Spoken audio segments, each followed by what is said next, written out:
مردی دختر 3 ساله‌اش را به خاطر هدر دادن یک رول کاغذ بسته‌بندی طلایی تنبیه کرد.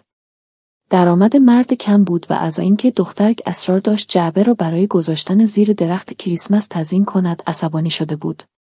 با وجود این دخترک صبح روز بعد آن جعبه هدیه را به پدرش تقدیم کرد و گفت بابا این مال تویه.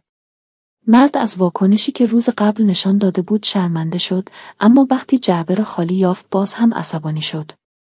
با فریاد گفت نمیدونی وقتی یه جعبه هدیه به کسی میدی باید توش یه چیزی بذاری.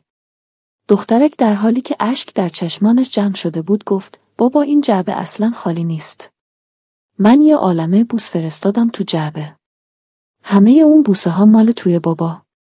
پدر از شدت شرمندگی دخترش را در آغوش گرفت و از او طلب بخش کرد.